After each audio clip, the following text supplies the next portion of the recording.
धुरंधर part two को धुरंधर part two न कहकर अगर नरेंद्र पार्ट टू कह दिया जाए तो कैसा रहेगा?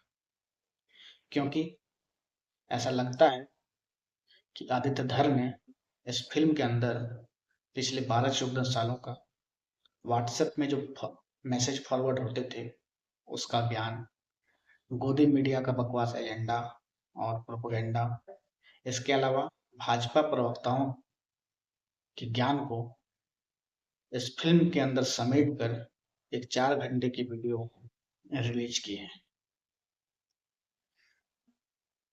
क्योंकि इस फिल्म में ऐसे-ऐसे चीज़ बताए गए हैं, दिखाए गए हैं, जिसका असल ज़िंदगी में कोई मायने नहीं रखता है। अगर मायने रखता है, तो फिर ये तो मतलब बहुत बड़ी चीज़ हो जाएगी। क्योंकि इस फिल्म में यूपी के माफिया डॉन अतीक अहमद का संबंध पाकिस्तान में आईएसआई से दिखाया गया है।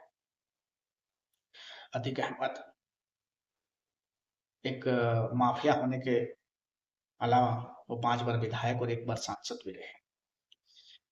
आपको याद होगा कि वर्ष 2023 में कोर्ट में पेशी के दौरान अतीक अहमद की गोली मारकर हत्या कर दी गई थी, जिसके बाद वर्ष 2023 में ही संसद के मानसून सत्र में संसदीय परंपरा का निर्वहन करते हुए भारत की संसद में अतीक अहमद को पूर्व सांसद के नाते श्रद्धांजलि प्रेषित की थी।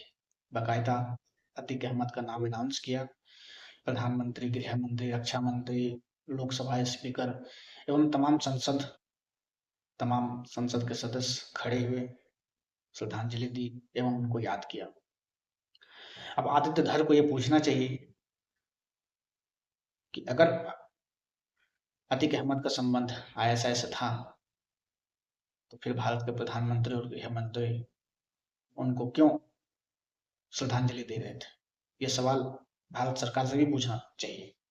इसके अलावा फिल्म में दिखाया गया है कि भारत सरकार को पता था कि पाकिस्तान के रास्ते कई हजार करोड़ के नकली नोट नेपाल के रास्ते पाकिस्तान भेजने वाला है। इसके लिए भारत ने नोटबंदी लागू कर दी। अब अगर आपको पता है कि नेपाल के रास्ते नकली नोट की खेप आ रही है, तो आप उस रास्ते को बंद कीजिए, उस रास्ते को मजबूत कीजिए, वहाँ की देख-रेख सिस्टम को मजबूत कीजिए। वो न करने के बदले सरकार ने पूरे देश में नोटबंदी लागू कर दी। लोग परेशान हुए, लाइन पे लगे, कई लोग की नौकरी गई, कई छोटे व्यापारी खत्म हो गए। ये सरकार की कितनी बड़ी फेल थी, इसको जस्टिफाई करने के लिए आदित्य धर ने उसमें पाकिस्तान वाला एंगल लेके आ गए। सबको पता है, सरकार में बैठे लोगों को भी पता है कि नोटबंदी एक फेल योजना थी, जिसका कोई लाभ आज तक किसी को समझ नहीं आया। इसके बावजूद फिल्म में उसको जस्टिफाई करने के लिए उसमें पाकिस्तान का एंगल जोड़ा गया। इसलिए इस फिल्म को धुरंधर ने नरेंद्र पार्ट टू घोषित कर देना चाहिए, क्योंकि सरकारें अपनी नाकामी छुपाने के लिए ऐसे फिल्म को, ऐसे प्रोपेगेंडा को प्रमोट करती है, उसे बढ़ावा देती है, ताकि उसकी नाकामी छुपी रहे। जनता के सामने जो जमीनी हकीकत है वो कभी बाहर ना आए।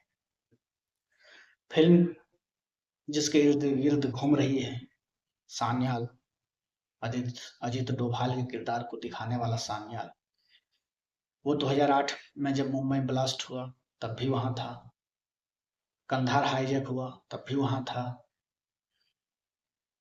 उरी हमला हुआ तब भी सिस्टम में था, पहलगाम हुआ तब भी सिस्टम में था, पुलवामा हुआ तब भी सिस्टम में था। इतने हमले, इतने लोगों के जान जाने के बावजूद वो आज तक सिस्टम में है। क्यों है?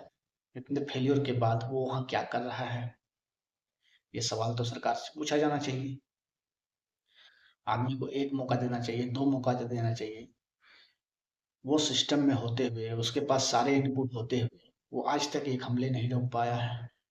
एक आतंकवादी गतिविधि को वो ठिकाने नहीं लगा पाया है, पहचान नहीं पाया है, उसे खत्म नहीं कर पाया है।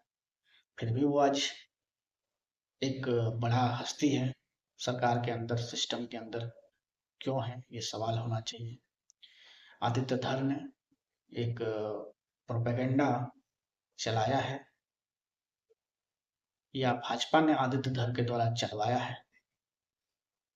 इस फिल्म को देखकर आप अपना पैसा और समय बर्बाद करने से पहले एक बार जरूर सोचें और क्रोनोलॉजी समझें कि जिस व्यक्ति को आप आतंकवादी घोषित कर रहे हैं, जिसका संबंध आप आईएसआई से बता रहे हैं, आप उसको लोकसभा में श्रद्धांजलि दे रहे हैं, तो आप किसको बेवकूफ बनाने की कोशिश कर रहे हैं, ये सोचिएगा जरूर। और देखने जाने से पहले एक बार इन एंगलों को जरूर विचार कीजिएगा। धन्यवाद।